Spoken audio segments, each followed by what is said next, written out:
अस्सलाम वालेकुम जी, क्या हाल हैं? ठीक हैं। इलेक्ट्रोस्टैटिक हमने शुरू किया हुआ है और उसमें हम कूलम्स लॉ, इलेक्ट्रिक फील्ड और इलेक्ट्रिक पोटेंशियल, गाजेस लॉ, ये सारे चैप्टर्स हमने पढ़ लिए हैं। तो आज हमारे पास लास्ट चैप्टर है इलेक्ट्रोस्टैटिक में और वो है जी हमारे पास कैपेसिटर्स। कैपेसिटर्स बहुत इंपॉर्टेंट हैं हमारे इलेक्ट्रिकल इंस्ट्रूमेंट जितने भी हैं, ठीक है। उनमें कोई शायद ऐसा इंस्ट्रूमेंट हो, कोई ऐसा डिवाइस हो जिसमें कैपेसिटर यूज़ ना होता हो। सो कैपेसिटर तकरीबन हर जगह पर इस्तेमाल होते हैं। कैपेसिटर बुनियादी तौर पर एनर्जी को स्टोर करता है, ठीक है, इलेक्ट्रिकल पोटेंशियल एनर्जी को, ठीक है, in the form of electric field between the plates of the capacitor. तो अगर आपसे ये क्वेश्चन आता है कि कैपेसिटर एनर्जी कहाँ पे स्टोर करता है, तो इसका आंसर है कैपेसिटर एनर्जी स्टोर करता है इन द इलेक्ट्रिक फील्ड या इन the form of electric field, ठीक है। और ये एनर्जी कौन सी एनर्जी होती है? ये एनर्जी होती है इलेक्ट्रिक पोटेंशियल एनर्जी, या आप इसे कह सकते हैं इलेक्ट्रोस्टैटिक पोटेंशियल एनर्जी, जो कैपेसिटर स्टोर करता है। तो हम समटाइम्स कहते हैं कैपेसिटर चार्ज को स्टोर करता है। कैपेसिटर एक ऐसा डिवाइस है जो चार्ज को स्टोर करता है। तो ये बात भी बिल्कुल ठीक है, कैपेसिटर चार्ज भी स्टोर करता है, लेकिन ये टर्म थोड़ी सी मिसलीडिंग है। मिसलीडिंग इस सेंस में है कि कैपेसिटर की प्लेट्स पर जो अपोजिट चार्ज आता है वो चार्ज कहीं और से ट्रांसफ़र होकर नहीं आता, बल्कि विद इन द कैपेसिटर, ठीक है, वो एक प्लेट से हमारे इलेक्ट्रॉन्स ट्रांसफ़र होकर दूसरी प्लेट पर जाते हैं। तो वो हमारा जो चार्ज है वो विद इन द सिस्टम ही होता है, यानी कि चार्ज कंजर्व है। यहाँ पर with in the system he charge transfer हो रहा है, कहीं से बाहर से चार्ज आ जा नहीं रहा। सो इसलिए ये टर्म थोड़ी सी मिसलीडिंग हो सकती है। अदरवाइज़ ये ठीक है, हम इस तरह से भी कह सकते हैं कि कैपेसिटर चार्ज को स्टोर करता है, लेकिन ज़्यादा बेहतर है अगर हम कहें कि कैपेसिटर एनर्जी को स्टोर करता है in the form of electrostatic potential energy या simply electric potential energy of charges. और ये होता कहाँ पे है energy? In the electric field, ठीक है, जो चार्जेस की प्लेट्स के दरमियान होती है। तो सबसे पहले हम देखेंगे कैपेसिटर में पता चल गया कैपेसिटर एक ऐसा डिवाइस है जो एनर्जी को स्टोर करता है या चार्ज को स्टोर करता है। तो सबसे पहले हम देखेंगे कि एक कैपेसिटर किस तरह से बनता है और किन किन चीज़ों पर मुश्तमिल होता है। तो एक सिंपल कैपेसिटर किसी भी शेप का हो सकता है, कैपेसिटर की डायमेंशन, उसकी ज्योमेट्री कुछ भी हो सकती है, लेकिन जो सबसे सिंपल हमारे पास कैपेसिटर होता है वो हमारे पास दो कंडक्टर होते हैं या दो कंडक्टिंग प्लेट्स होती हैं। उन प्लेट्स को अगर हम सेपरेट कर दें, उनके दरमियान गैप हो या उनके दरमियान कोई इंसुलेटिंग मटेरियल हो, यानी कि उन प्लेट्स के दरमियान कोई इलेक्ट्रोस्टैटिक कोई जो है वो करंट जो है फ्लो ना कर सके, उन प्लेट्स के दरमियान इस तरह से सेपरेशन होनी चाहिए, इंसुलेशन होनी चाहिए। या तो वो दरमियान में कुछ भी ना हो, एयर हो, और अगर कुछ हो तो कोई ऐसा मीडियम हो, लाइक कोई इंसुलेटर हो हमारे पास, जिसकी वजह से करंट जो है वो प्लेट्स के दरमियान फ़्लो ना कर सके या चार्जेस प्लेट्स के दरमियान फ़्लो ना कर सकें। तो हमारे पास जो सबसे सिंपल और सबसे बेसिक कैपेसिटर है वो है पैरेलल प्लेट कैपेसिटर। तो पैरेलल प्लेट कैपेसिटर जो होता है, आम तौर पर हमारे पास दो प्लेट्स होती हैं, दो पैरेलल प्लेट्स, ठीक है जी। तो एक हमारे पास ये प्लेट है, ये किसी भी कंडक्टिंग मटेरियल की, कोई भी कंडक्टर है, ठीक है। और इसी तरह से हमारे पास ये एक दूसरी प्लेट है जी, ठीक है जी। तो ये दो प्लेट्स हैं हमारे पास, दोनों प्लेट्स ही किसी कंडक्टिंग मटेरियल की बनी हुई हैं, किसी कंडक्टर की बनी हुई हैं। और अगर इन प्लेट्स को हम कनेक्ट कर दें, अगर इन प्लेट्स को कनेक्ट कर दिया जाए किसी बैटरी के साथ, किसी पोटेंशियल सोर्स के साथ, ठीक है जी, और ये हमारी बैटरी या सेल है, ठीक है, पॉजिटिव पोटेंशियल, नेगेटिव पोटेंशियल। तो यहाँ पर एक स्विच भी अगर लगाना है तो लगा दें, वरना ज़रूरत नहीं है। अच्छा, अब ये भी एक कंडक्टर है और ये भी एक कंडक्टर है। आपको पता है कि कंडक्टर के अंदर, स्विच अभी ऑफ रखें, कंडक्टर के अंदर इलेक्ट्रॉन जो हैं they are free to move, ठीक है, फ्री इलेक्ट्रॉन होते हैं जो आसानी से मूव कर रहे होते हैं। लेकिन ओवरऑल इस कंडक्टर पर कोई चार्ज नहीं होगा, इस पर नेट चार्ज ज़ीरो होगा। इसी तरह से इस कंडक्टर के ऊपर नेट चार्ज ज़ीरो होगा। अब ये दोनों प्लेट्स या ये दोनों कंडक्टर्स मिल के बना रहे हैं एक कैपेसिटर, ठीक है। तो अभी ये जो सिंपल कंडक्टर हैं, ये सिंपल प्लेट्स हैं, ये कैपेसिटर कैसे बन जाती हैं, आइए देखते हैं। तो जो ही हम ये स्विच ऑन करेंगे, यहाँ पर हमने स्विच लगाया है, जो ही आप ये स्विच ऑन करेंगे तो ये वाली प्लेट जो है ये बैटरी के पॉजिटिव टर्मिनल से कनेक्टेड है, और ये वाली प्लेट जो है ये बैटरी के नेगेटिव टर्मिनल से कनेक्टेड है। इन प्लेट्स के दरमियान यहाँ पर गैप है, यहाँ पर कोई जो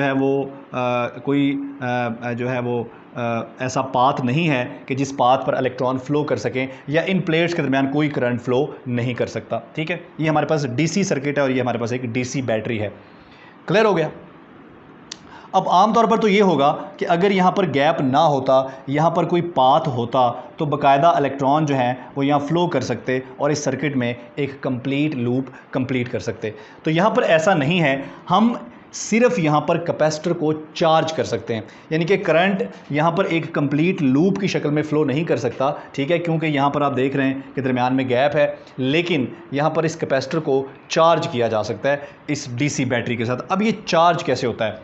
अब देखें, इस प्लेट पर भी कोई चार्ज नहीं है, इस प्लेट पर भी कोई चार्ज नहीं है, दोनों प्लेट्स न्यूट्रल हैं और शुरू में स्टार्ट में देखें इन दोनों के दरमियान जो पोटेंशियल डिफरेंस है वो भी ज़ीरो है। जो ही हमने ये स्विच ऑन किया तो ये जो वायर्स हैं, कनेक्टिंग वायर, इन वायर्स के अंदर एक इलेक्ट्रिक फील्ड पैदा हो गया, ठीक है। अब आपको पता है कि इलेक्ट्रिक फील्ड जो है वो कैसे होगा, पॉजिटिव टू नेगेटिव। तो इन वायर्स के अंदर एक इलेक्ट्रिक फील्ड पैदा हो गया और इलेक्ट्रिक फील्ड की जो डायरेक्शन है वो ये है, ठीक है जी, ये है जी इलेक्ट्रिक फील्ड की डायरेक्शन, पॉजिटिव से नेगेटिव की तरफ, पॉजिटिव टर्मिनल से नेगेटिव टर्मिनल की तरफ, ठीक है। अब जब इलेक्ट्रिक फील्ड प्रोड्यूस हो गया तो आपको पता है कि जो इलेक्ट्रॉन हैं उन पर एक फोर्स लगेगी, या जो इलेक्ट्रॉन हैं ये हमेशा इलेक्ट्रिक फील्ड के अपोजिट डायरेक्शन में मूव करते हैं किसी भी सर्किट में। तो यहाँ पर जो फ्री इलेक्ट्रॉन्स हैं, यहाँ से एक फ्री इलेक्ट्रॉन निकलेगा और इलेक्ट्रिक फील्ड के अपोजिट डायरेक्शन में मूव करते हुए ये दूसरी प्लेट पर जाकर डिपॉजिट हो जाएगा। अब क्या हुआ, यहाँ से एक इलेक्ट्रॉन की डेफिशिएंसी हो गई, इस प्लेट पर एक इलेक्ट्रॉन की कमी हो गई, तो यहाँ पर आ गया एक पॉजिटिव चार्ज और यहाँ पर आ गया एक नेगेटिव चार्ज। अब इन प्लेट्स के दरमियान पोटेंशियल डिफरेंस ज़ीरो नहीं है, बल्कि इस प्लेट पर एक पॉजिटिव चार्ज है और इस प्लेट पर एक नेगेटिव चार्ज है, तो इन प्लेट्स के दरमियान भी पोटेंशियल डिफरेंस प्रोड्यूस होना शुरू हो गया और इन प्लेट्स के दरमियान भी इलेक्ट्रिक फील्ड प्रोड्यूस होना शुरू हो गया। अब इन प्लेट्स के इनसाइड भी इलेक्ट्रिक फील्ड है जिसकी मैंने ये डायरेक्शन बनाई है, और इन प्लेट्स के अगर आउटसाइड देखा जाए तो ये पॉजिटिव प्लेट है और ये नेगेटिव प्लेट है, तो इन प्लेट्स के बाहर वाली साइड पर भी एक इलेक्ट्रिक फील्ड प्रोड्यूस होना शुरू हो गया इस डायरेक्शन में। अब देखें, ये इलेक्ट्रिक फील्ड जो है इसकी डायरेक्शन हमारा जो पहले वाला इलेक्ट्रिक फील्ड था, अभी मैं वायर की बात कर रहा हूँ, वायर्स के अंदर, ठीक है, जो प्लेट्स के दरमियान इलेक्ट्रिक फील्ड है उसकी डायरेक्शन और है, लेकिन वायर्स के अंदर जो इलेक्ट्रिक फील्ड है, इस प्लेट पर पॉजिटिव चार्ज और इस प्लेट पर नेगेटिव चार्ज आने की वजह से जो वायर के अंदर एक और इलेक्ट्रिक फील्ड प्रोड्यूस हो जाएगा और उसकी जो डायरेक्शन है इन वायर्स के अंदर पॉजिटिव से नेगेटिव की तरफ। जिस तरह ये वाला जो इलेक्ट्रिक फील्ड था ये ऐसे था पॉजिटिव से नेगेटिव की तरफ, और ये वाला इलेक्ट्रिक फील्ड ये भी ऐसे होगा पॉजिटिव से नेगेटिव की तरफ। तो अब क्या होगा, अब ये बैटरी जो दूसरा इलेक्ट्रॉन यहाँ से रिमूव करेगी, ठीक है, दूसरा इलेक्ट्रॉन जब यहाँ पर जाकर डिपॉजिट होगा, ठीक है, तो यहाँ पर एक और पॉजिटिव चार्ज पैदा हो जाएगा, पोटेंशियल डिफरेंस भी बढ़ना शुरू हो गया, पहले ज़ीरो था फिर उसकी कुछ वैल्यू हुई वो भी बढ़ना शुरू हो गया। लेकिन अब हर दफ़ा जब बैटरी नया इलेक्ट्रॉन यहाँ से रिमूव करती है और दूसरी प्लेट पर जाकर डिपॉजिट करती है, तो इन प्लेट्स के दरमियान, इन प्लेट्स का जो इन प्लेट्स का जो इलेक्ट्रिक फील्ड है इन वायर के अंदर वो भी ये भी स्ट्रॉन्ग होता जा रहा है।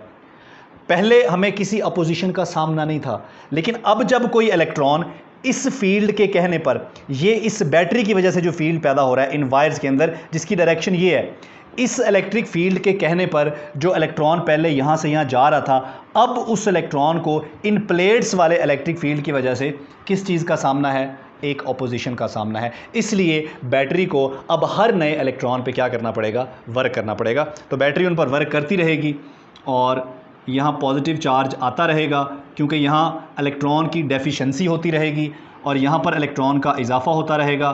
तो एक ऐसा टाइम आएगा जब इन प्लेट्स के दरमियान जो पोटेंशियल डिफरेंस क्रिएट होगा, वो पोटेंशियल डिफरेंस और बैटरी का जो टर्मिनल पोटेंशियल डिफरेंस है ये दोनों बराबर हो जाएंगे। जब ये दोनों बराबर हो जाएंगे तो जितना इलेक्ट्रिक फील्ड इन तारों के अंदर, इन वायर्स के अंदर इस बैटरी की वजह से है जिसकी डायरेक्शन ये वाली है, ठीक है, उतना ही इलेक्ट्रिक फील्ड इन प्लेट्स की वजह से भी इन वायर्स के अंदर पैदा हो जाएगा। अब दोनों इलेक्ट्रिक फील्ड जब बराबर हो जाएंगे तो फर्दर फ्लो इलेक्ट्रॉन का वो रुक जाएगा। जो पोटेंशियल इन वायर्स के अंदर, अब ये सारी जो वायर्स हैं और ये प्लेट्स हैं, यानी कि ये वायर और ये प्लेट, ये प्लेट और ये वायर ये एक ही पोटेंशियल पे आ गई। जब ये सेम पोटेंशियल पे आ जाएंगी, ठीक है, इनके दरमियान कोई पोटेंशियल डिफरेंस नहीं रहेगा, तो क्या होगा, फर्दर कोई चार्ज पार्टिकल फ्लो नहीं कर सकेगा। जितना इलेक्ट्रिक फील्ड इन वायर्स के अंदर इस बैटरी की वजह से था, जिसकी वजह से इलेक्ट्रॉन फ्लो कर रहे थे, उतना ही इलेक्ट्रिक फील्ड इन प्लेट्स की वजह से भी इन तारों के अंदर आ गया। तो दोनों इलेक्ट्रिक फील्ड अपोजिट हैं और बराबर हो गए, तो फर्दर जो मोशन है इलेक्ट्रॉन्स का वो स्टॉप हो जाएगा। इस वक्त हम कहेंगे कि एक प्लेट पर पॉजिटिव चार्ज आ गया है, दूसरी प्लेट पर नेगेटिव चार्ज आ गया है, अब फर्दर चार्ज नहीं आ सकता, तो हम कहेंगे कि वक्ती तौर पर हमारा जो कैपेसिटर है वो फुली चार्ज्ड हो गया है। उसने जितना वो चार्ज स्टोर कर सकता था उतना उसने चार्ज स्टोर कर लिया है। अब चूंकि एक प्लेट पर पॉजिटिव चार्ज है, एक प्लेट पर नेगेटिव चार्ज है, तो इनके दरमियान भी एक पोटेंशियल डिफरेंस प्रोड्यूस हुआ।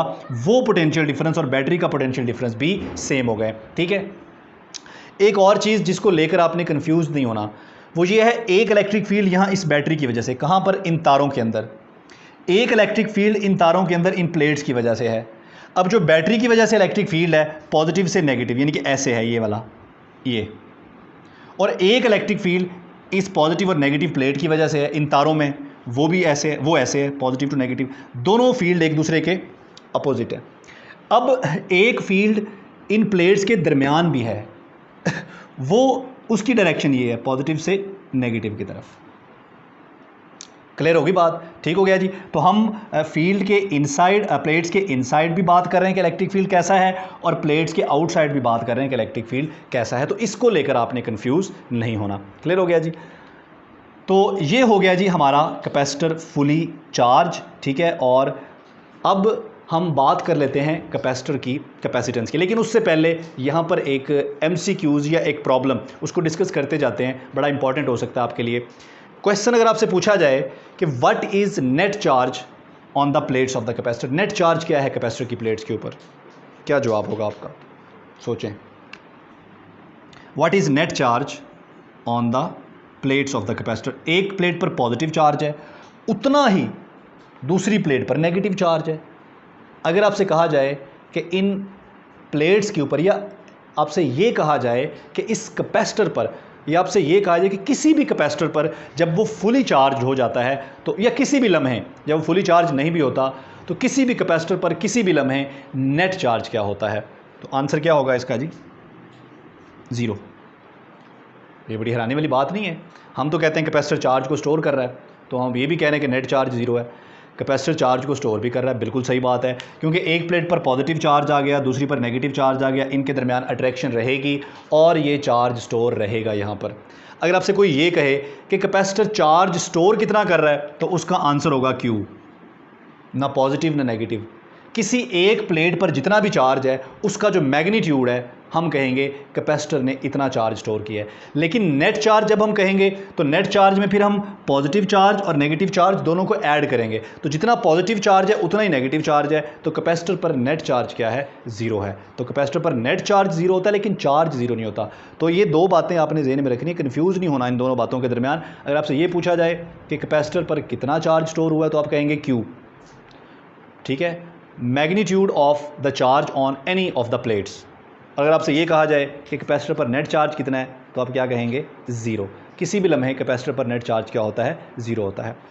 आगे बढ़ते हैं जी। अगर कैपेसिटर ने चार्ज स्टोर कर लिया, ठीक है, और हमने ये स्विच दोबारा से ओपन कर दिया, ये बैटरी यहाँ से हटा दी, सारा कुछ हो गया, तो क्या ये चार्ज इन पर स्टोर रहेगा? ये चार्ज इन प्लेट्स पर स्टोर रहेगा, क्योंकि इनके दरमियान अट्रैक्शन मौजूद है, इलेक्ट्रोस्टैटिक अट्रैक्शन मौजूद है, जब तक आप इसको डिस्चार्ज नहीं करते। तो डिस्चार्ज आप कैसे करेंगे? आप इसको, इस कैपेसिटर को किसी सर्किट में कनेक्ट कर देंगे। ठीक है, इस तरह से कनेक्ट करेंगे कि वहाँ पर इलेक्ट्रॉन के लिए एक पाथ हो, इलेक्ट्रॉन उस पाथ पे मूव कर सकें, तो ये जो चार्ज है वो फ्लो कर जाएगा। इसे हम कहेंगे कि कैपेसिटर डिस्चार्ज हो गया। या आप यूँ करें कि आप इन प्लेट्स के दरमियान जो है, ठीक है जी, कोई कंडक्टर रख दें, तो जब कंडक्टर रखेंगे तो यहाँ पर जो एक्सेस इलेक्ट्रॉन्स हैं वो फ़्लो करना शुरू कर देंगे यहाँ से, ठीक है, और यहाँ पर एक करंट प्रोड्यूस हो जाएगा। इसे हम डिस्चार्ज कहते हैं। समटाइम्स आपने ग्लो देखा होगा, ग्लो डिस्चार्ज, तो ग्लो डिस्चार्ज जो है वो कैपेसिटर की वजह से ही करवाया जाता है। तो ये तो हो गई जी कैपेसिटर क्या होता है, ठीक है, कैपेसिटर चार्ज को स्टोर कैसे करता है। अब आगे बढ़ते हैं और देखते हैं कैपेसिटेंस क्या होती है। कैपेसिटेंस जो होती है हमारे पास जितना भी चार्ज स्टोर होता है कैपेसिटर के ऊपर, ठीक है, हम जब ये कहते हैं कि कैपेसिटर ने चार्ज स्टोर किया है तो उससे मुराद होता है किसी भी प्लेट पर जो चार्ज स्टोर हुआ है उसका मैग्नीट्यूड, वो चाहे प्लस क्यू है या माइनस क्यू, हम उसे क्यू ही कहेंगे। तो किसी भी प्लेट पर जो चार्ज स्टोर होता है ये डायरेक्टली प्रोपोर्शनल होता है potential difference between the plates of the capacitor, यानी कि जब चार्ज स्टोर होगा इन प्लेट्स के दरमियान एक पोटेंशियल डिफरेंस क्रिएट हो जाएगा और उस पोटेंशियल, वो जो पोटेंशियल डिफरेंस है वो डायरेक्टली प्रोपोर्शनल है स्टोर चार्ज के। मतलब अगर आपने ज़्यादा पोटेंशियल डिफरेंस क्रिएट करना है तो आप ज़्यादा चार्ज स्टोर करेंगे, या आप यूँ कह सकते हैं कि अगर आपने ज़्यादा चार्ज स्टोर किया है तो उससे ज़्यादा पोटेंशियल डिफरेंस क्रिएट होगा, और अगर कम चार्ज स्टोर किया तो कम पोटेंशियल डिफरेंस क्रिएट होगा। अच्छा, अगर इस प्रोपोर्शनैलिटी को ख़त्म किया जाए तो ये हमारे पास यहाँ पर एक कांस्टेंट आएगा और ये डेल वी। एक्चुअली ये पोटेंशियल डिफरेंस है, लेकिन कन्वेंशनली हम इसको लिटरेचर में वी से ही डिनोट करते हैं, हालांकि हमें इसको डेल वी से डिनोट करना चाहिए, लेकिन हम भी लिटरेचर को फॉलो करते हैं और हम इसको वी ही लिखते हैं। सो हम इसको लिख सकते हैं जी Q is equal to C V, और ये जो C यहाँ पर आया है ये है हमारा कैपेसिटेंस ऑफ आ कैपेसिटर। अब यहाँ पर अगर आप इस इक्वेशन को देखें, याद रखें फ़िज़िक्स सारी की सारी है ही इक्वेशंस को हैंडल करने के 3 तरीके हैं। सबसे पहले इक्वेशन की मेमोराइजेशन, इक्वेशन को याद कर लें, इससे भी कोई सवाल बन सकता है। इक्वेशन को अप्लाई करना, इक्वेशन की साइकी को समझना, इक्वेशन की एप्लीकेशन, सबसे ज़्यादा सवाल यहाँ से बनते हैं, आप इक्वेशन को अप्लाई कैसे करते हैं। अभी हम इस इक्वेशन को अप्लाई करना सीखेंगे, इसकी फ़िज़िकल मीनिंग क्या है, ये इक्वेशन बता क्या रही है, इसको भी हम सीखेंगे। तो ज़रा देखते जाइए आगे आगे। सबसे पहले इस इक्वेशन की बात अगर की जाए, इस इक्वेशन में जो C है वो कांस्टेंट है। अगर C कांस्टेंट है तो इसका मतलब है Q और V क्या है, डायरेक्टली प्रोपोर्शनल। मतलब Q बढ़ाएंगे तो V बढ़ेगा, Q कम करेंगे तो V कम होगा।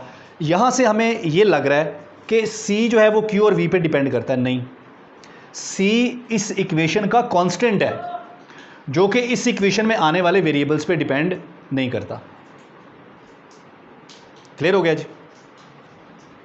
इसका मतलब ये हुआ, तो फिर C किस पे डिपेंड करता है? C ना तो Q पे। अच्छा, यहाँ पर कन्फ्यूजन आएगी, आपसे MCQ पूछा जाएगा, एक कैपेसिटर पर जो चार्ज स्टोर किया है उसकी अमाउंट बढ़ा दी है हमने, तो बताएं उसकी कैपेसिटेंस पे क्या फ़र्क पड़ेगा। एक कैपेसिटर पर जो चार्ज स्टोर हुआ है, ठीक है जी, उसकी वैल्यू हमने कम कर दी है, तो बताएं नहीं, कैपेसिटेंस एबिलिटी है, वो इन चीज़ों पे डिपेंड नहीं करती है। याद रखें, इस तरह के क्वेश्चन से आपने कंफ्यूज नहीं होना।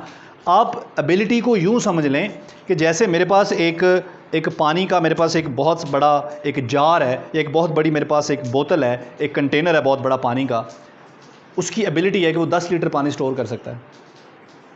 मैं उस पर 8 लीटर कर दूँ, उसकी एबिलिटी पे क्या फ़र्क पड़ेगा? मैं उस पर 4 लीटर पानी स्टोर कर दूँ, क्या फ़र्क पड़ेगा? उसकी एबिलिटी तो वही रहेगी, 10 लीटर स्टोर करने वाली। तो फिर जो कैपेसिटेंस है ये डिपेंड किस पे करती है? कैपेसिटेंस डिपेंड करती है डायमेंशंस के ऊपर, यानी कि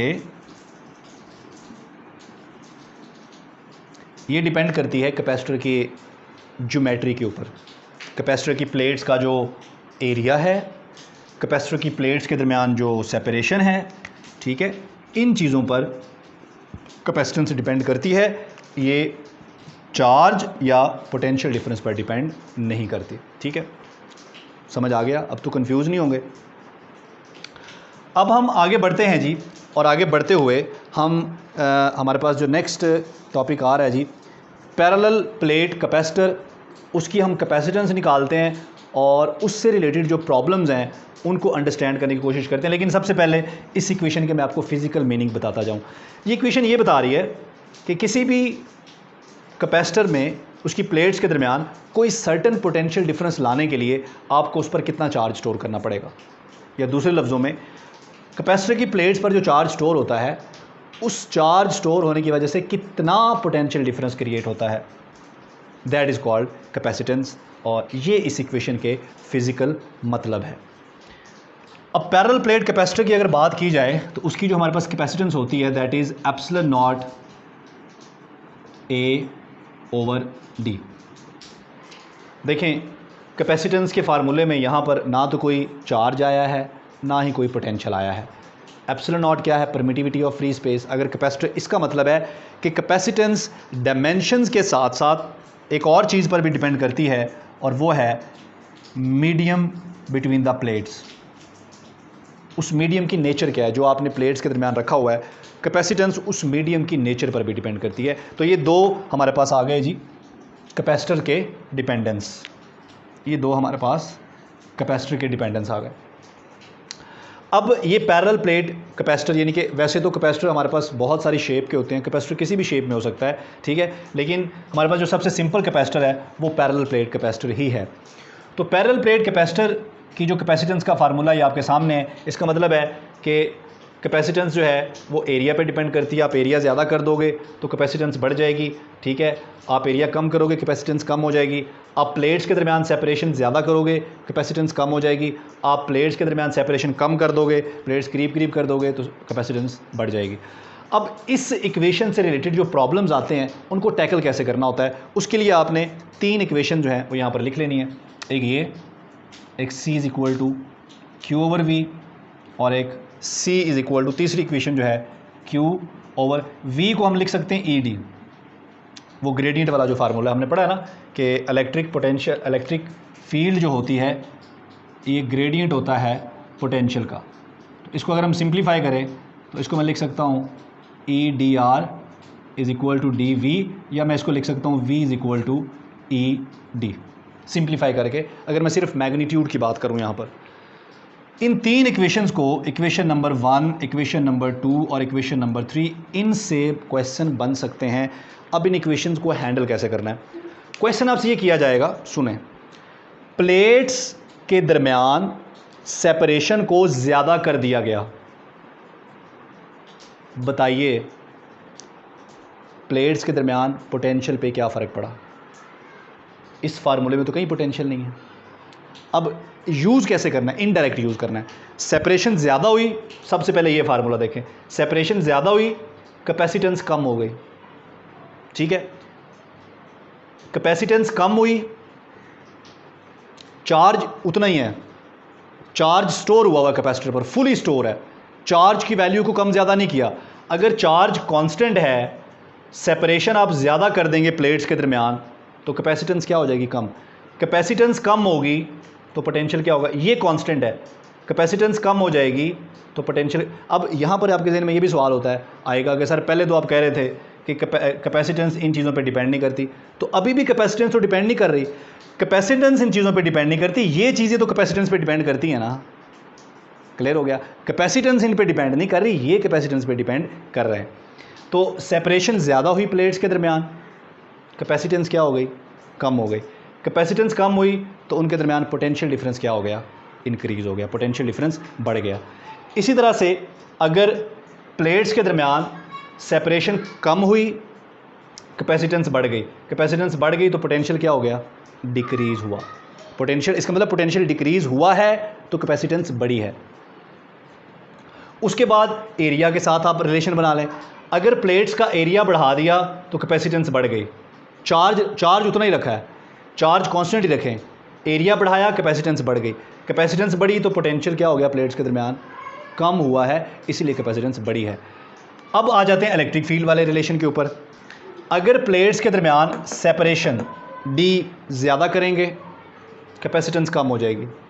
कैपेसिटेंस कम कैसे हुई है, सेपरेशन ज़्यादा हुई है, ये ज़्यादा हुआ है, कैपेसिटेंस कम हुई है, कैपेसिटेंस कम हुई है तो इलेक्ट्रिक फील्ड क्या हुआ है, बढ़ा है, क्योंकि यहाँ पर इन दोनों के दरमियान जो रिलेशन है वो क्या बन रहा है, इन्वर्स रिलेशन बन रहा है।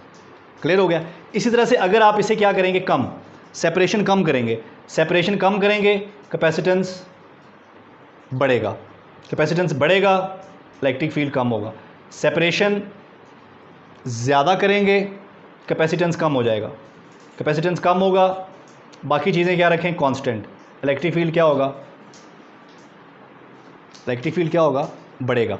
तो ये रिलेशन है हमारा कैपेसिटेंस और इलेक्ट्रिक फील्ड के दरमियान, कैपेसिटेंस और पोटेंशियल डिफरेंस के दरमियान, और कैपेसिटेंस और एरिया और डी के दरमियान। तो इस 3 इक्वेशंस को आपने अपने सामने रखना है और सामने रख के आपने इनके साथ जो है वो डिफरेंट रिलेशन जो है वो आप इससे बना सकते हैं। ठीक है, अब इस इक्वेशन को ऐसे भी आप पढ़ सकते हैं, अगर कैपेसिटेंस कांस्टेंट है, ठीक है, दो हमारे पास कैपेसिटर है, दोनों की कैपेसिटेंस कांस्टेंट है, ठीक है। अगर कैपेसिटेंस कांस्टेंट है तो बताइए कि चार्ज और इलेक्ट्रिक फील्ड के दरमियान क्या रिलेशन है। इस तरह से इस इक्वेशन को डिफरेंट तरीक़ों से हम जो है इसको इंटरप्रेट कर सकते हैं। मिसाल के तौर पर यहाँ से अगर मैं Q निकाल लूँ तो Q मेरे पास क्या आएगा, Q मेरे पास आएगा C इंटू E और D।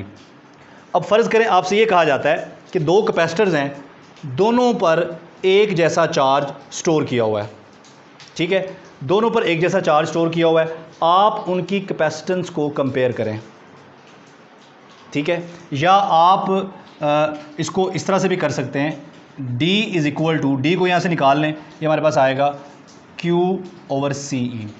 दो प्लेट्स के दरमियान, दो कैपेसिटर की प्लेट्स के दरमियान सेपरेशन सेम है, D सेम है, आप कंपैरिजन करें चार्ज और कैपेसिटेंस का, तो ये भी आप कर सकते हैं। एक ही इक्वेशन को कितने सारे तरीक़ों से घुमाया जा सकता है, ठीक है।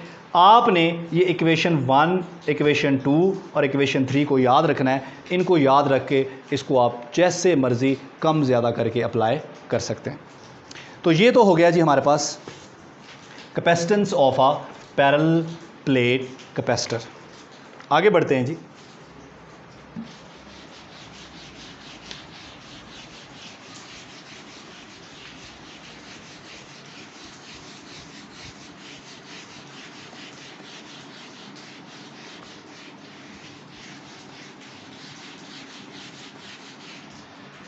उसके बाद है जी हमारे पास सिलेंड्रिकल कैपेसिटर। तो सिलेंड्रिकल कैपेसिटर जो है ये हमारे पास एक ऐसा कैपेसिटर होता है जो सिलेंडर की शेप में होता है, ठीक है जी। इसमें एक हमारे पास आउटर सिलेंडर होगा और एक हमारे पास इनर सिलेंडर होगा, ठीक है। अब आप गौर करें कि एक प्लेट हमारी ये आउटर सिलेंडर है और दूसरी प्लेट हमारी ये इनर सिलेंडर है, और ये दरमियान में जो गैप है यहाँ पर हम कोई डाई इलेक्ट्रिक रख सकते हैं, या यहाँ पर जो है वो कोई कुछ भी ना हो तो एयर होगी, यानी कि गैप होना चाहिए। अब जो आउटर सिलेंडर है उसका जो रेडियस है हमारे पास वो B है, और जो इनर सिलेंडर है उसका जो रेडियस है हमारे पास वो A है। क्लियर हो गया। अब आप इसकी जो कैपेसिटेंस का रिलेशन है हमारे पास वो कुछ यूँ है जी, C is equal to 2 pi epsilon naught L over LN B over A, ये इसकी कैपेसिटेंस है, ठीक है।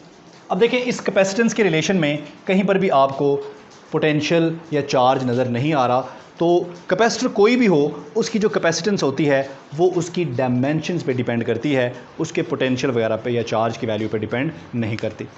अच्छा, अब इसकी कैपेसिटेंस को कैसे बढ़ाया जा सकता है। ये L जो है इस कैपेसिटर की लेंथ है। अगर इसकी कैपेसिटेंस को इंक्रीज़ करना हो तो कैसे कर सकते हैं, ये देखें, आप इसकी लेंथ को बढ़ा दें, कैपेसिटेंस बढ़ जाएगी, या आप ये करें, ये जो डिनोमिनेटर है इस डिनोमिनेटर की वैल्यू को कम कर दें। अगर आप इस डिनोमिनेटर की वैल्यू को कम करेंगे तो उससे भी ये कैपेसिटेंस बढ़ जाएगी। अब डिनोमिनेटर में दो चीज़ें हैं, हमारे पास लॉग हो रहा है किस किस का, B और A का, ठीक है। अब इसको कम कैसे कर सकते हैं, आप जो आउटर रेडियस है यानी कि ये जो बाहर वाला सिलेंडर है इसको बड़ा कर दें। इसको बड़ा करेंगे तो B की वैल्यू क्या हो जाएगी, बढ़ जाएगी, ठीक है। ऐसा करने से हमारा जो कैपेसिटर है उसकी कैपेसिटेंस क्या हो जाएगी, इंक्रीज़ हो जाएगी। तो ये हमारे पास है जी सिलेंड्रिकल कैपेसिटर। उसके बाद जो नेक्स्ट हमारे पास कैपेसिटर है वो हमारे पास है जी स्फेरिकल कैपेसिटर। एक स्फेरिकल कैपेसिटर जो होता है उसमें हमारे पास एक बड़ा सफ़ियर होता है, एक आउटर सफ़ियर, और उसके अंदर हमारे पास एक इनर सफ़ियर होता है। ये आउटर सफ़ियर जो है ये एक प्लेट के तौर पर काम कर रहा होता है, लेट्स सपोज कि ये पॉजिटिव प्लेट के तौर पर काम कर रहा है, और जो इनर सफ़ियर होता है ये दूसरी प्लेट के तौर पर काम कर रहा होता है। फ़र्ज़ करें कि ये इनर प्लेट के तौर पर काम कर रहा है, ठीक है। तो ऐसे कैपेसिटर की जो कैपेसिटेंस है, पहले हम इसके रेडियस की बात कर लेते हैं।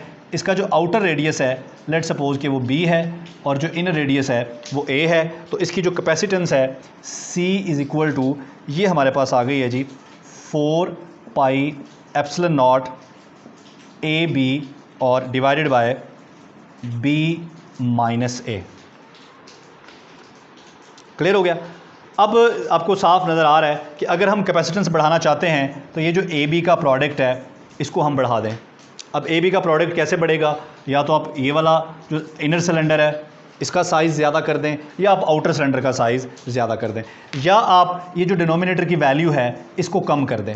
इसको कम कैसे करेंगे, इन दोनों के रेडियस में जो डिफरेंस है आउटर और इनर रेडियस के, ठीक है, इस डिफरेंस को आप मिनिमाइज़ कर दें तो आप इसकी कैपेसिटेंस को बढ़ा सकते हैं। उसके बाद हमारे पास है जी आइसोलेटेड सफ़ियर।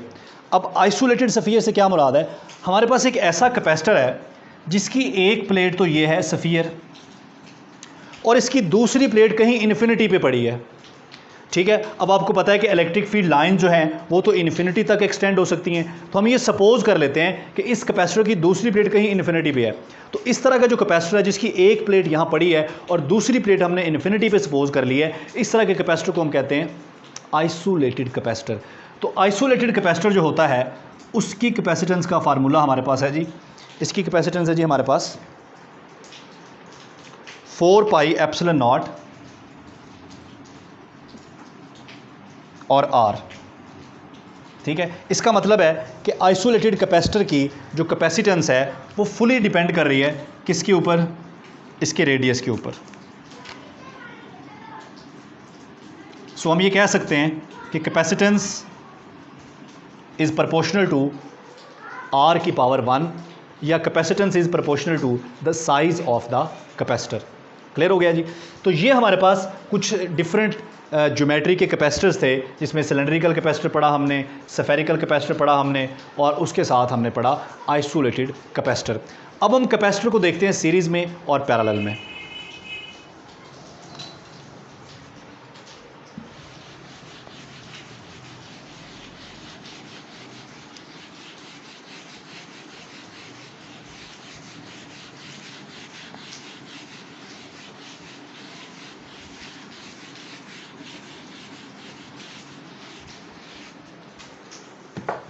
अच्छा जी, पहले हम देखते हैं जी कैपेसिटर इन सीरीज।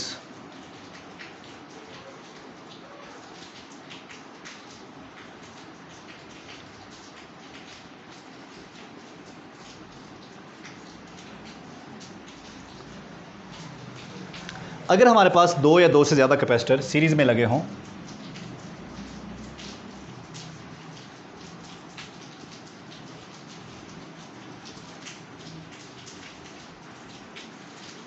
और इनकी कैपेसिटेंस डिफरेंट हो, तो इफ़ेक्टिव कैपेसिटेंस या टोटल कैपेसिटेंस जो है सर्किट की वो क्या होगी। तो सबसे पहले हमें ये देखना होगा कि सीरीज़ में क्या चीज़ें सेम हो सकती हैं।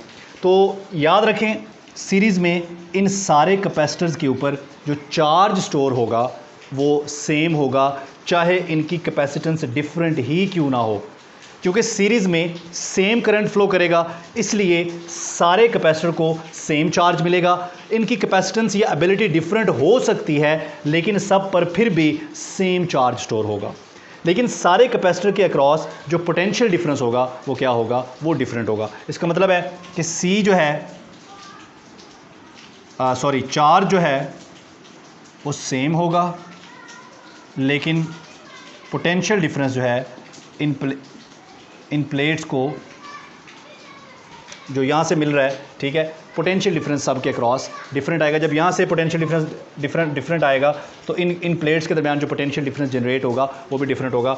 सो ये है जी हमारे पास इसकी जो है वो डिस्क्रिप्शन। और अब हम इसका जो मैथमेटिकल इक्वेशन है हमारे पास वो कुछ यूँ है जी, इफ़ेक्टिव या equivalent capacitance is equal to 1/C1 + 1/C2 + 1/C3।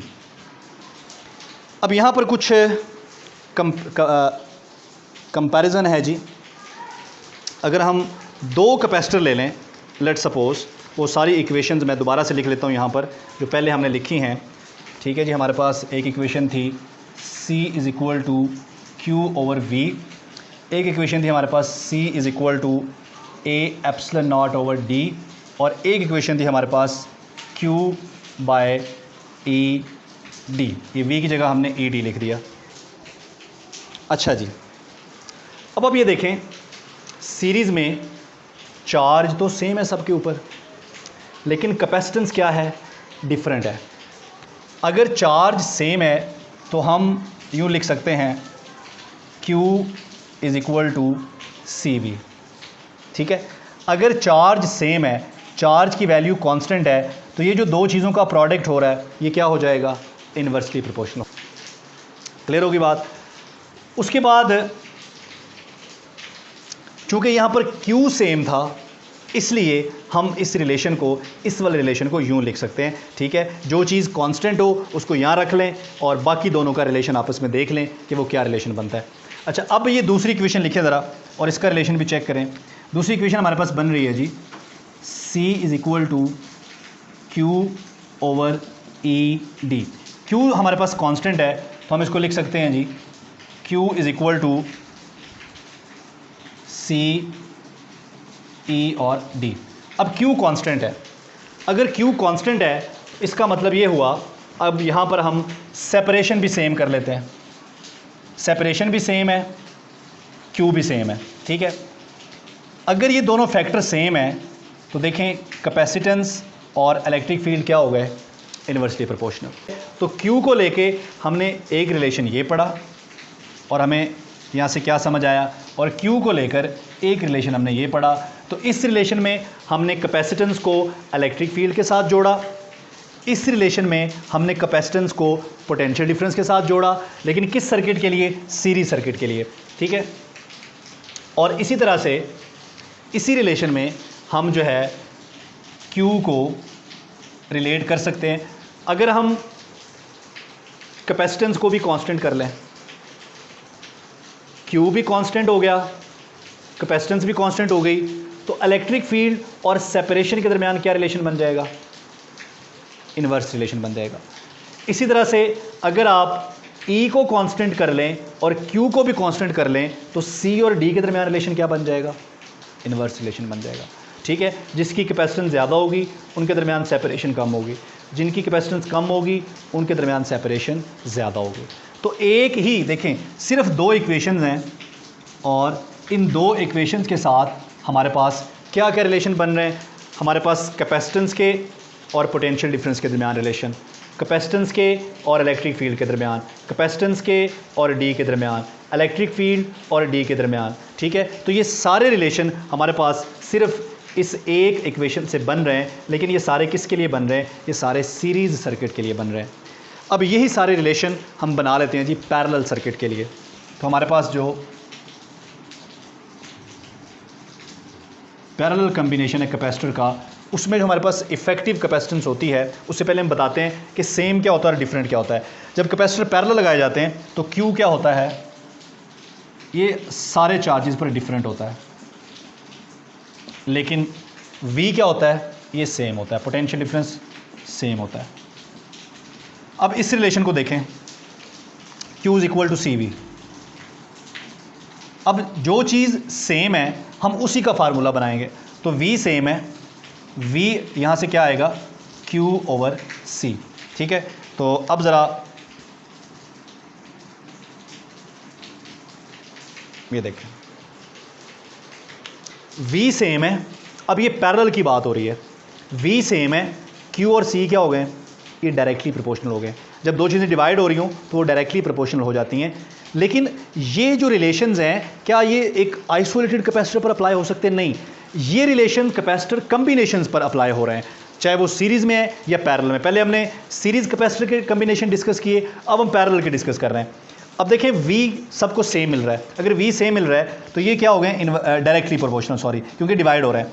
अब डायरेक्टली प्रोपोर्शनल से क्या मुराद है कि जिस कैपेसिटर की कैपेसिटेंस ज़्यादा है वो चार्ज भी ज़्यादा स्टोर करेगा, और जिस कैपेसिटर की कैपेसिटेंस कम है वो चार्ज भी कम स्टोर कर रहा है, अगर उनको सेम पोटेंशियल दिया जाए। समझ आ गई बात की। उसके बाद इसी रिलेशन को अगर हम पोटेंशियल जो कि सेम मिल रहा है, ठीक है, इसी रिलेशन को जो पहले हमने यहाँ पर रिलेशन बनाया है, ठीक है, ये वाला रिलेशन, इस रिलेशन को हम इस पैराए में डिस्कस कर सकते हैं। अगर हम पोटेंशियल सेम रख रहे हैं तो बाकी जो क्वांटिटीज़ हमारी बनती हैं, ठीक है, उनके दरमियान क्या रिलेशन बनता है। क्लियर हो गया। तो सीरीज़ कम्बिनेशन में क्या चीज़ें सेम हैं, क्या डिफरेंट है, इक्वेशंस को कैसे हैंडल किया आपने, पैरेलल कम्बिनेशन में क्या सेम है क्या डिफरेंट है, ठीक है, और इस इक्वेशन को किस तरह से आपने हैंडल किया है। ठीक है जी, बात क्लियर हो गई है। अब इस तरह का भी कोई एमसीक्यू आ सकता है कि सीरीज़ कम्बिनेशन में क्या सेम रहेगा, पैरेलल कम्बिनेशन में क्या सेम रहेगा, सीरीज़ कम्बिनेशन में डिफरेंट क्या होगा, पैरेलल कम्बिनेशन में डिफरेंट क्या होगा। अगर कम्बिनेशन सीरीज़ है, ठीक है, तो बताइए, अगर कम्बिनेशन सीरीज़ है, ठीक है, तो बताइए कैपेसिटेंस बढ़ाने से पोटेंशियल डिफरेंस पे क्या फ़र्क पड़ेगा, ठीक है, या पोटेंशियल डिफरेंस कम ज़्यादा करने से कैपेसिटेंस पे क्या फ़र्क पड़ेगा। इसी तरह से अगर सीरीज़ सर्किट है, चार्ज सेम है, तो इलेक्ट्रिक फील्ड और कैपेसिटेंस के दरमियान क्या रिलेशन होगा, इलेक्ट्रिक फील्ड और सेपरेशन के दरमियान क्या रिलेशन होगा, और कैपेसिटेंस और सेपरेशन के दरमियान क्या रिलेशन होगा। तो ये सारे रिलेशन जो है वो यहाँ से हम डिस्कस कर सकते हैं। ठीक है, आई होप कि ये रिलेशन जो है वो अच्छे से आपको समझ आ जाएंगे। अब आगे बढ़ते हैं जी हम energy store in electric field. तो जिस तरह पहले हमने बात की थी कि हमारे पास जो इलेक्ट्रिक फील्ड, हमारे पास जो एनर्जी स्टोर होती है, ठीक है, वो इन the form of electric field होती है, in the form of potential energy होती है, इलेक्ट्रिक पोटेंशियल एनर्जी। लेकिन वो एनर्जी स्टोर कहाँ पे होती है, इलेक्ट्रिक फील्ड में, जो कैपेसिटर की प्लेट्स के दरमियान होता है। सो हमारे पास एनर्जी स्टोर जो है ये हाफ CV² के बराबर होता है। ठीक है, इसमें C हमारी कैपेसिटेंस है और V जो है वो पोटेंशियल डिफरेंस है। उसके बाद इसको इलेक्ट्रिक फील्ड की टर्म्स में भी लिखा जा सकता है। इलेक्ट्रिक फील्ड की टर्म्स में ये हमारे पास आएगी 1/2 एप्सिलॉन नॉट AD और E², और एनर्जी डेंसिटी जो है ये हमारे पास होगी 1/2 एप्सिलॉन नॉट E²। अब इन इक्वेशंस को ज़रा हैंडल करते हैं, इनको समझते हैं कि हमें क्या बता रही हैं। तो सबसे पहले तो एनर्जी स्टोर कैसे होती है, ये हमने यहाँ पर जब पैरेलल प्लेट कैपेसिटर बनाया था तो हमने कहा था कि जब प्लेट्स के दरमियान पोटेंशियल डिफरेंस क्रिएट हो जाता है तो एक उन वायर्स के अंदर एक ऐसा इलेक्ट्रिक फील्ड क्रिएट होता है जो बैटरी वाला जो इलेक्ट्रिक फील्ड था उसके अपोजिट होता है। अब बैटरी को क्या करना पड़ता है, चार्जेस पर वर्क करना पड़ता है। जब बैटरी को चार्जेस पर वर्क करना पड़ता है तो ऑब्वियसली वो वर्क चार्जेस में स्टोर होता रहता है in the form of electrostatic potential energy. तो इस सेंस में हम कहते हैं कि ये जो एनर्जी स्टोर हुई है ये इलेक्ट्रिक फील्ड में स्टोर हुई है, इलेक्ट्रिक फील्ड की वजह से स्टोर हुई है। ठीक है, और ये स्टोर चार्जेस की इलेक्ट्रिक पोटेंशियल एनर्जी के तौर पर हुई है। तो इस इक्वेशन में आप गौर करें तो हमारी जो पोटेंशियल एनर्जी है ये प्रोपोर्शनल है square of the electric field. ठीक है, इसका मतलब है कि बाकी अगर सारे फैक्टर्स को कांस्टेंट रखा जाए तो potential energy is proportional to square of the electric field. इसी तरह से जो एनर्जी डेंसिटी है, energy density is proportional to the square of the electric field. ठीक है जी, वो इलेक्ट्रिक फील्ड जो वहाँ पर उस सर्किट में क्रिएट हो जाता है, उस सर्किट में वो प्रोड्यूस हो जाता है। अच्छा जी, उसके बाद ये तो एनर्जी और एनर्जी डेंसिटी हो गई। हमारे पास है जी कैपेसिटर की कैपेसिटेंस को इन्हेंस कैसे किया जा सकता है। उसके लिए हमने पढ़ा हुआ है कि अगर कैपेसिटर की प्लेट्स के दरमियान हम डाई इलेक्ट्रिक रख देते हैं तो ऐसा करने से कैपेसिटर की कैपेसिटेंस को इंक्रीज़ किया जा सकता है। तो अगर आप कैपेसिटर की प्लेट्स के दरमियान डाई इलेक्ट्रिक रख देंगे तो इस सूरत में जो हमारे पास कैपेसिटेंस है, अगर पैरेलल प्लेट कैपेसिटर की बात की जाए तो हमारे पास पैरेलल प्लेट कैपेसिटर्स की जो कैपेसिटेंस है वो A epsilon naught over D के बराबर होती है। लेकिन अगर आप दरमियान में कोई डाइइलेक्ट्रिक रख देंगे, कोई ऐसा मीडियम रख देंगे जो इंसुलेटर हो, और इस तरह से रख देंगे कि कोई गैप ना बचे कैपेसिटर की प्लेट्स के दरमियान, आप ऐसे बिल्कुल उसको फिक्स कर दें, यानी कि ये हमारे पास एक प्लेट है कैपेसिटर की और ये दूसरी प्लेट है, और इसके दरमियान आप डाइइलेक्ट्रिक ऐसे रखें कि बिल्कुल उसके अंदर वो जो है वो फिक्स हो जाए, ऐसे कोई भी स्पेस ना बचे। ये देखें, तो ये प्लेट्स अभी भी इलेक्ट्रिकली इंसुलेटर हैं, इलेक्ट्रिकली इनके दरमियान इंसुलेशन है अभी भी, क्योंकि ये जो डाइइलेक्ट्रिक है ये कोई इंसुलेटर मटेरियल है और करंट अभी भी इनके दरमियान फ्लो नहीं कर सकता। अच्छा, अब जब आप डाइइलेक्ट्रिक रखेंगे तो हर डाइइलेक्ट्रिक की एक डाइइलेक्ट्रिक स्ट्रेंथ होती है। ठीक है, उसका एक डाइइलेक्ट्रिक कांस्टेंट होता है जो ये डिसाइड करता है कि कैपेसिटेंस पे कितना फ़र्क पड़ेगा, कैपेसिटेंस कितनी इन्हेंस होगी। तो यहाँ पर हमारे पास एक आ जाएगा डाइइलेक्ट्रिक कांस्टेंट K। तो अगर आप कोई मीडियम रख देंगे कैपेसिटर की प्लेट्स के दरमियान, कोई डाइइलेक्ट्रिक मीडियम, कोई इंसुलेटर मीडियम, तो कैपेसिटेंस का नया फार्मूला ये बन जाएगा। अब पहले हमारे पास कैपेसिटेंस क्या है, हमारे पास है जी A epsilon naught over D without any dielectric, इसको C0 कह लें। तो C is equal to K और इस पूरे की जगह आप C0 पुट कर दें, तो हमारे पास जो नई कैपेसिटेंस है ये आ गई dielectric constant, product of dielectric constant and old capacitance. तो आपको नज़र आ रहा है चूँकि यहाँ पर प्रोडक्ट हो रहा है और के की वैल्यू पॉजिटिव होती है, हमेशा पॉजिटिव होती है और हमेशा ग्रेटर देन 1 होती है। सो जो नई कैपेसिटेंस है वो पहले वाली कैपेसिटेंस से बढ़ जाएगी, उससे इंक्रीज़ हो जाएगी। इसका मतलब ये हुआ कि जो डाइलेक्ट्रिक कांस्टेंट है इसकी वैल्यू कभी भी लेस देन 1 नहीं होनी चाहिए। अगर इसकी वैल्यू लेस देन 1 मतलब हो नहीं सकती, अगर इसकी वैल्यू लेस देन 1 होगी तो फिर ये कैपेसिटेंस को बढ़ाने के बजाय क्या कर देगा, कम कर देगा। तो ऐसा नहीं होता, तो इसकी value should be greater than 1। तो के हमेशा 1 से ग्रेटर होता है, ठीक है। इसकी वैल्यू 0 नहीं होती, ठीक है। और यहाँ पर मैं आपको एक असाइनमेंट दे देता हूँ, आपने ये बताना है क्या इसकी वैल्यू इन्फिनिटी हो सकती है, ठीक है। मैंने ये बता दिया कि 0 नहीं हो सकती, मैंने ये बता दिया कि ग्रेटर देन 1 होगी हमेशा। आपने ये बताना है कि क्या इसकी वैल्यू इन्फिनिटी हो सकती है। अब ये हमारे पास आ गया जी डाइलेक्ट्रिक रखने से जो नई कैपेसिटेंस है, और आप देख रहे हैं कि नई कैपेसिटेंस जो है is greater than old capacitance. अब जो बहुत इंपॉर्टेंट है, जहाँ से क्वेश्चन आ सकता है, वो है डाइलेक्ट्रिक सीरीज़ में रखने हैं और डाइलेक्ट्रिक पैरेलल में रखने हैं, और बताना है कि फिर कैपेसिटेंस क्या आती है हमारे पास। तो पहले हम देखते हैं जी डाइलेक्ट्रिक इन सीरीज़।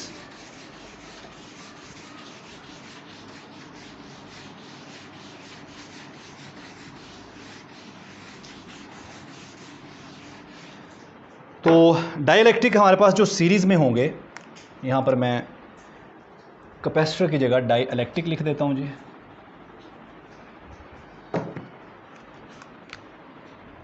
डाइलेक्ट्रिक इन सीरीज़ में कैसे होंगे? डाइलेक्ट्रिक जो हैं वो कैपेसिटर की प्लेट्स के दरमियान इस तरह से स्टैक होंगे एक दूसरे के ऊपर, ऐसे, ये सीरीज़ में होंगे। तो ज़रा हम देख लेते हैं जी। ये हमारे पास एक प्लेट है कैपेसिटर की, और ये दूसरी प्लेट है, और लेट्स सपोज़ कि हम दरमियान में 2 डाइलेक्ट्रिक रख देते हैं जी। तो ये हमारे पास फर्स्ट डाइलेक्ट्रिक है, एंड ये हमारे पास दूसरा डाइलेक्ट्रिक है, ठीक है जी। इसकी जो डाइलेक्ट्रिक स्ट्रेंथ है वो K1 है, डाइलेक्ट्रिक कांस्टेंट इसका K1 है, और इसका जो डाइलेक्ट्रिक कांस्टेंट है वो K2 है। अब डाइलेक्ट्रिक सीरीज़ में है, ठीक है। तो इन प्लेट्स के दरमियान जो सेपरेशन है वो सेपरेशन अब डिवाइड होगी 2 हिस्सों में, ये बन गई D/2 और ये भी बन गई D/2। तो यहाँ पर जो कैपेसिटेंस कैलकुलेट करने का फार्मूला अब हम लगाएंगे वो लगाएंगे जो हम कैपेसिटेंस इन सीरीज़ में लगाते हैं। तो सीरीज़ में जो इफ़ेक्टिव कैपेसिटेंस है वो कैसे कैलकुलेट होती है? 1/C equivalent is equal to 1/C1 plus 1/C2। तो ये हमारे पास आ जाएगा 1/C1। C1 क्या होगा जी? कैपेसिटेंस आपको पता है किसके बराबर होती है? A/0/D, लेकिन D यहाँ पर क्या है? D/2। तो यहाँ हमारे पास आ जाएगा 1/K1 इंटू A/0, और ये जो D/2 है ये ऊपर चला जाएगा D/2 प्लस D/2 और divided by K2 into A/0। अब यहाँ से कॉमन क्या आ सकता है? D/2 और डिवाइडेड बाय A/0।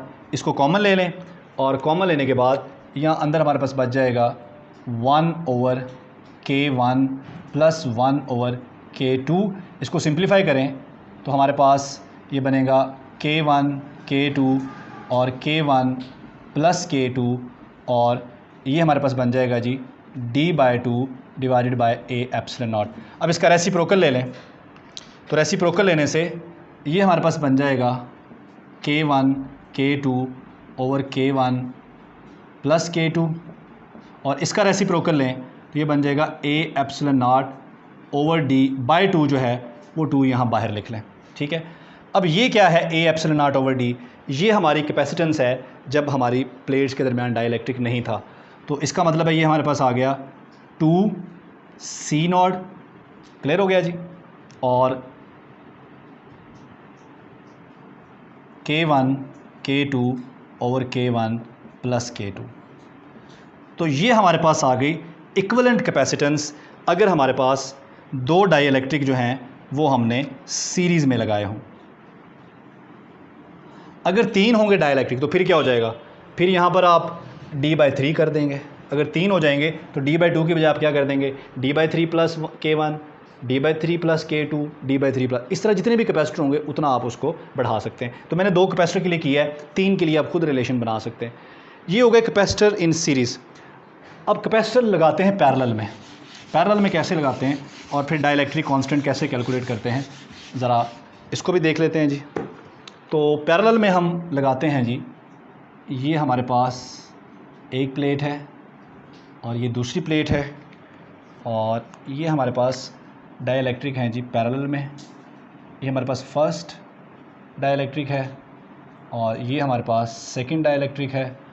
इसका जो डाइलेक्ट्रिक कांस्टेंट है वो K1 है और इसका K2 है। अब इक्विवेलेंट रेजिस्टेंस कैसे कैलकुलेट करेंगे? यहाँ पर क्या हुआ था, ये जो सेपरेशन थी ये हमारे पास 2 हिस्सों में डिवाइड हो गई थी। यहाँ पर जो एरिया है, चूँकि अब यहाँ पर लेंथ भी आ गई है, विड्थ भी आ गई है, अब ये एरिया डिवाइड होगा तो ये हमारे पास A/2 बन जाएगा और ये भी A/2 बन जाएगा। तो हमारे पास किस तरह से कैलकुलेट करेंगे हम? Equivalent capacitance is equal to C1 plus C2। C1 क्या आएगा? K1 A/0/D और C2 क्या आएगा? वो भी आएगा K2 A/0/D। ये दोनों वैल्यूज़ यहाँ पर पुट कर दें तो हमारे पास आ जाएगा A/0/D कॉमन आ जाएगा, ठीक है। यहाँ पर हमारे पास क्या बचेगा? K1 प्लस यहाँ पे हमारे पास क्या बचेगा? K2। लेकिन हमारा एरिया जो है देखें वो A/2 है, ठीक है। तो यहाँ पर भी A/2 होना चाहिए और यहाँ पर भी A/2 होना चाहिए और यहाँ पर भी हमारे पास A/2 होगा। तो 1/2 को मैं सेपरेट कर लेता हूँ। ये जो A/0/D है ये बन जाएगा C0 into K1 plus K2। तो ये हमारे पास आ गई इक्विवेलेंट कैपेसिटेंस अगर हमारे डाइलेक्ट्रिक सीरीज़ में हो और अगर हमारे डाइलेक्ट्रिक पैरेलल में हो। अब मैंने 2-2 के लिए किया है, 3-3 के लिए या 4-4 के लिए आप खुद इस रिलेशन को सिंप्लीफाई कर सकते हैं। तो इसके साथ ही हमारा जो कैपेसिटर का टॉपिक है या जो कैपेसिटर का रिलेशन है वो हमारा कंप्लीटली डिस्कस हो गया है। इसमें हमारा FSC का भी पोर्शन हो गया है और BSc का भी पोर्शन हो गया है। तो आई होप कि it will help you a lot. Thank you. अल्लाह हाफ़िज़।